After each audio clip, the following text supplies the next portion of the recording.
PM કિસાન યોજનાના 16મા હપ્તાની transfer તારીખ જાહેર। દેશભરના ખેડૂત ભાઈઓ માટે સારા સમાચાર છે। અન્નદાતાના ખાતામાં પીએમ કિસાન સન્માન નિધિ યોજનાનો 16મો હપ્તો ક્યારે જમા થશે તેની તારીખ આવી ગઈ છે। પીએમ કિસાન વેબસાઇટ પર સત્તાવાર જાહેરાત અનુસાર કેન્દ્ર સરકાર ફેબ્રુઆરીના અંત સુધીમાં ખેડૂત ભાઈઓના ખાતામાં પીએમ કિસાન સન્માન નિધિ યોજનાનો 16મો હપ્તો જમા કરશે। વેબસાઇટ અનુસાર પીએમ કિસાનના 16મા હપ્તાની ટ્રાન્સફરની તારીખ 28 ફેબ્રુઆરી નક્કી કરવામાં આવી છે। ઉર્જા મંત્રી કનુભાઈ દેસાઈએ બુધવારે ગુજરાત વિધાનસભામાં જણાવ્યું હતું કે ગુજરાત સરકાર વર્ષ 2030 સુધીમાં 100 ગીગાવોટ રિન્યુએબલ એનર્જીનું ઉત્પાદન કરવાના લક્ષ્યાંક પર કામ કરી રહી છે। વડાપ્રધાન નરેન્દ્ર મોદીના વિઝન હેઠળ વર્ષ 2030 સુધીમાં 500 ગીગાવોટ રિન્યુએબલ એનર્જીનું ઉત્પાદન કરવાનો લક્ષ્યાંક નક્કી કરવામાં આવ્યો છે। વડાપ્રધાન મોદી આજે એટલે કે 22 ફેબ્રુઆરી 2024ના રોજ ગુજરાત આવ્યા હતા। તેમણે ગુજરાતની જનતાને સંબોધતા નારી શક્તિનો ઉલ્લેખ કર્યો હતો અને ખેડૂતો તેમજ પશુપાલકો વિશે વાતો પણ કરી હતી। તેમણે કહ્યું હતું કે ખેડૂતો સોલાર પેનલનો ઉપયોગ ખેતરોમાં કરી શકશે અને આમ તેઓ અન્નદાતા હવે ઉર્જાદાતા પણ બનશે। વડાપ્રધાન મોદીએ ગુજરાતમાં આવીને ડ્રોન દીદી તેમજ મહિલા સશક્તિકરણ વિશે વાતો કરી હતી। તેઓએ ખેડૂતોના હિતને લઈને યોજનાઓ પણ સમજાવી હતી। તેમાં એક યોજના એટલે કે ખેડૂત સોલાર યોજના વિશે પણ વાત કરી હતી। પીએમ મોદીએ સભા સંબોધતા કહ્યું કે ગુજરાતમાં ટપક સિંચાઈ પદ્ધતિનો ઉપયોગ વધ્યો છે। ટપક સિંચાઈ માટે ખેડૂતોને મદદ પણ કરવામાં આવે છે। અમે લાખો કિસાન સમૃદ્ધિ કેન્દ્રોની સ્થાપના કરી છે, જેમાં ખેડૂતોને વૈજ્ઞાનિક સમાધાન મળી શકે। જૈવિક ખાતર બનાવવામાં ખેડૂતોને મદદ મળી રહે તે માટે વ્યવસ્થા બનાવવામાં આવી છે। વડાપ્રધાન નરેન્દ્ર મોદીની અધ્યક્ષતામાં કેન્દ્રીય મંત્રીમંડળે બુધવારે ગ્રામીણ વસ્તીને લાભ પહોંચાડવા વધારાની પ્રવૃત્તિઓનો સમાવેશ કરીને રાષ્ટ્રીય પશુધન મિશનમાં વધુ સુધારાને મંજૂરી આપી હતી। યોજનામાં નવી પ્રવૃત્તિઓમાં વ્યક્તિઓ, એફપીઓએસ, એસએચજીએસ, જેએલજીએસ, એફસીઓએસ અને વિભાગ 8 કંપનીઓને 50 લાખ રૂપિયા સુધીની 50% મૂડી સબસિડી સાથે ઘોડા, ગધેડા, ખચ્ચર, ઊંટ માટે સાહસિકતાની સ્થાપનાનો સમાવેશ થાય છે। ઉપરાંત ઘોડા, ગધેડા અને ઊંટની જાતિના સંરક્ષણ માટે રાજ્ય સરકારોને સહાય આપવામાં આવશે। કેન્દ્ર સરકાર ઘોડા, ગધેડા અને ઊંટ માટે વીર્ય મથકો અને ન્યુક્લિયસ બ્રીડિંગ ફાર્મ સ્થાપવા માટે ₹10 કરોડ આપશે। 22મી ફેબ્રુઆરીના રોજ તરભવાળીના ધામથી વડાપ્રધાન નરેન્દ્રભાઈ મોદીઓ ગુજરાતના વિવિધ વિભાગોનું 13,000 કરોડથી વધુના ખર્ચે વિકાસકાર્યોનું લોકાર્પણ અને ખાતમુહૂર્ત કરશે। મુખ્યમંત્રી ભૂપેન્દ્રભાઈ પટેલ પણ આ કાર્યક્રમમાં ઉપસ્થિત રહેશે। 2,042 કરોડના ખર્ચે ગુજરાત ફાઇબર ગ્રીડ નેટવર્ક પ્રોજેક્ટનું લોકાર્પણ કરાશે, જેનો 8,030 ગ્રામ પંચાયતોને ઇન્ટરનેટનો લાભ મળશે। 2,300 કરોડથી વધુના ખર્ચે રેલવે વિભાગના 5 પ્રોજેક્ટનું લોકાર્પણ કરાશે। 393 કરોડના ખર્ચે ડીસાના એરફોર્સ સ્ટેશન રનવેનું લોકાર્પણ વડાપ્રધાનના હસ્તે કરવામાં આવશે। આ ઉપરાંત ₹1,700 કરોડથી વધુના ખર્ચે વિવિધ વિકાસકાર્યોનું લોકાર્પણ અને ખાતમુહૂર્ત કરવામાં આવશે।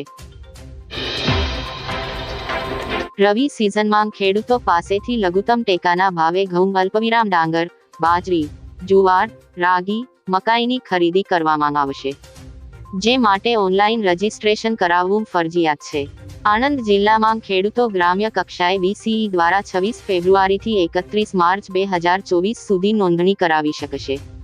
નોંધણી માટે જરૂરી પુરાવાઓ જેમ કે આધાર કાર્ડની નકલ, અદ્યતન ગામ નમૂનો 7/12/8ની નકલ, ગામ નમૂના 12 માં પાક વાવણી અંગે એન્ટ્રી ના થઈ હોય તો પાકની વાવણી અંગેનો તલાટીના સહી સિક્કા સાથેનો દાખલો, ખેડૂતના નામના બેંક ખાતાની વિગત, બેંક પાસબુકની નકલ અથવા કેન્સલ ચેકની નકલ જેવા ડોક્યુમેન્ટ્સ જરૂરી છે। પીએમજેવાય યોજના અંતર્ગત ખાનગી હોસ્પિટલોમાં ગંભીર બીમારીની સારવાર કરવામાં આવી રહી છે। સરકાર દ્વારા આ સારવારના પૈસા નહીં અપાતા ખાનગી હોસ્પિટલો દ્વારા મોરચો માંડ્યો અને આગામી તા.26 થી 29 ફેબ્રુઆરી સુધી યોજનાના લાભાર્થીઓને સારવાર નહીં આપવાનું એલાન કરવામાં આવ્યું છે, જેથી રાજ્યભરના લાભાર્થીઓમાં દોડધામ મચી ગઈ છે। ગુજરાતની 300 જેટલી ખાનગી હોસ્પિટલો 26મી 29 ફેબ્રુઆરી સુધી પીએમજેવાયના લાભાર્થીઓને સારવાર નહીં આપે, માત્ર ઇમરજન્સી સેવાઓ ચાલુ રાખવામાં આવશે. ખાનગી હોસ્પિટલોના કરોડો રૂપિયાના PMJAY યોજનાના બિલોની રકમ બાકી હોવાથી આર્થિક સંકટ અનુભવતી હોસ્પિટલોએ આ નિર્ણય જાહેર કર્યો છે. વડાપ્રધાન નરેન્દ્ર મોદી 26મી ફેબ્રુઆરીના રોજ રાંચી રેલવે ડિવિઝનની અનેક વિકાસ યોજનાઓનો ઓનલાઈન શિલાન્યાસ કરશે. આ માટે અધિકારીઓએ તૈયારીઓ શરૂ કરી દીધી છે. પ્રધાનમંત્રી બાલસિરિંગ, ગોવિંદપુર, બાનો અને ઓરગા સ્ટેશનના અપગ્રેડેશન પ્લાન માટે શિલાન્યાસ કરશે. આ ઉપરાંત રેલવે ઓવરબ્રિજનો શિલાન્યાસ પણ કરવામાં આવશે. હાટિયા બંડામુંડા લાઇન પર લોધમાં અને મહાબુઆંગ ખાતે બનેલા રોડ અંડરબ્રિજનું ઉદ્ઘાટન કરવામાં આવશે. રાંચીના બીજેપી સાંસદ સંજય સેઠે રેલવે ઓવરબ્રિજ અને અંડરપાસ બનાવવા માટે રેલવે મંત્રાલયને પ્રસ્તાવ મોકલ્યો હતો. તે સ્વીકારવામાં આવ્યું હતું. તેના નિર્માણથી લોકોને સુવિધા મળશે. રેલવેએ એક વર્ષમાં રાંચીને લગભગ 2000 કરોડ રૂપિયાનો પ્રોજેક્ટ આપ્યો છે. ખેડૂતોના આંદોલન વચ્ચે કેન્દ્રની મોદી સરકારે બુધવારે 21 ફેબ્રુઆરી 2024 એક મોટો નિર્ણય લીધો. સરકારે શેરડીના વાજબી અને મહેનતાણું FRP ભાવમાં 25 રૂપિયાથી 340 રૂપિયા પ્રતિ ક્વિન્ટલ વધારો કરવાની મંજૂરી આપી છે. કેન્દ્રીય માહિતી અને પ્રસારણ મંત્રી અનુરાગ ઠાકુરે કેબિનેટની બેઠક બાદ એક પ્રેસ કોન્ફરન્સને સંબોધતા જણાવ્યું હતું કે ખાંડ મિલોના ખેડૂતોને શેરડીના વાજબી અને લાભદાયી ભાવ સુનિશ્ચિત કરવા માટે 1 ઓક્ટોબર 2024થી 30 સપ્ટેમ્બર સુધીની શેરડીની આગામી સિઝન માટે 2025 માં કિંમત નક્કી કરવાનો નિર્ણય લેવામાં આવ્યો છે. કેન્દ્રીય મંત્રી અનુરાગ ઠાકુરને ખેડૂતોના આંદોલન વિશે પૂછવામાં આવ્યું તો તેમણે કહ્યું કે સમગ્ર વિશ્વમાં શેરડીના સૌથી વધુ ભાવ ભારતમાં આપવામાં આવે છે. આ ખેડૂતોના હિતમાં છે. ખેડૂતોની આવક બમણી કરવાની અમારી પ્રતિબદ્ધતા છે. વિશ્વમાં ખાતરના ભાવ વધ્યા, પરંતુ તેમ છતાં અમે ખેડૂતો માટે ખાતરના ભાવ વધવા દીધા નથી. 3 લાખ કરોડ સુધીની સબસિડી આપી. UPA સરકારના 10 વર્ષમાં ઘઉં, ડાંગર, કઠોળ અને તેલીબિયાંની MSP ખરીદી પર 5.5 લાખ કરોડ રૂપિયા ખર્ચવામાં આવ્યા હતા.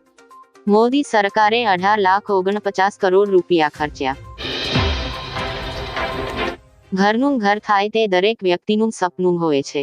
અનેક લોકો પોતાના જીવનની આખી મૂડી ખર્ચી નાખે છે પરંતુ ઘર થઈ શકતું નથી. ત્યારે વડોદરામાં ઊંધો ઘાટ ઘડાયો છે. વડોદરામાં આવાસ યોજનાના ઘર તો તૈયાર થઈ ગયા છે, પરંતુ કોઈ લાભાર્થી મળતું નથી. તેના કારણે ધૂળ ખાઈ રહ્યા છે. જુઓ તંત્ર અને લોકોની ઉદાસીનતાથી ધૂળ ખાતા આવાસોનો આ અહેવાલ. આવું જ મકાન બનાવવા માટે લોકો પોતાના જીવનની તમામ મૂડી ખર્ચી નાખે છે. તેમ છતાં પણ ઘર બનાવી શકતા નથી. પરંતુ વડોદરામાં તૈયાર થયેલા આ આવાસ યોજનાના ઘર જુઓ. નવા નક્કરો આ ઘર ખરીદવા માટે કોઈ તૈયાર નથી. સરકાર સસ્તા ભાવે ઘરે આપે છે, પરંતુ તેને લેવા વાળું કોઈ લાભાર્થી મળતું નથી, જેના કારણે આ ચકચકાટ મકાન ધૂળ ખાઈ રહ્યા છે.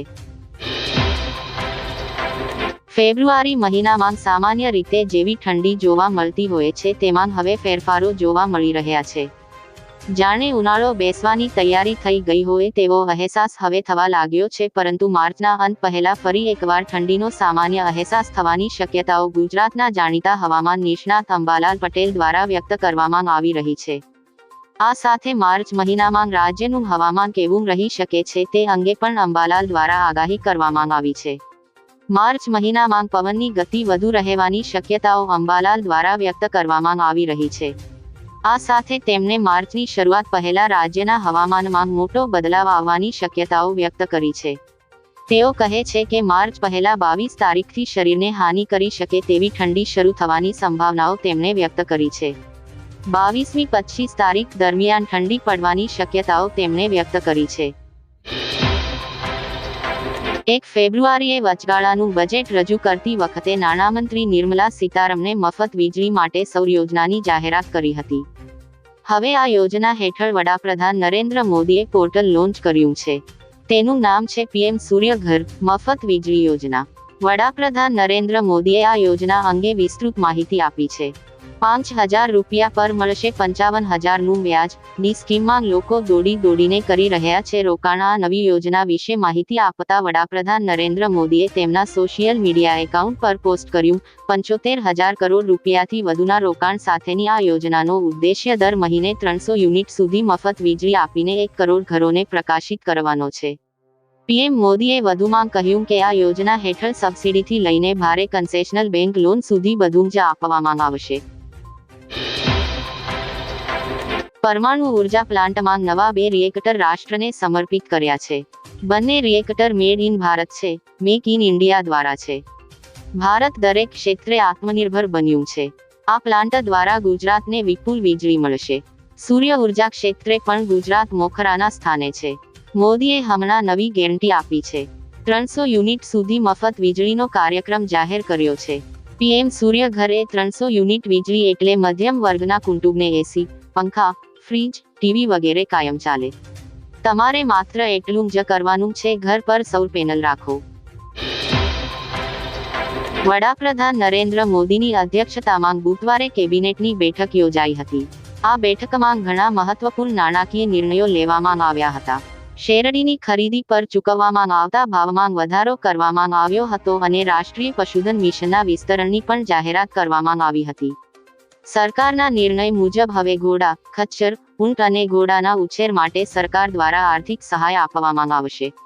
ઉપરાંત સરકાર પશુ સંબંધિત ઉદ્યોગો શરૂ કરવા પર સબસિડી આપશે અને પશુધન વીમા યોજનાને પણ સરળ બનાવવામાં આવશે.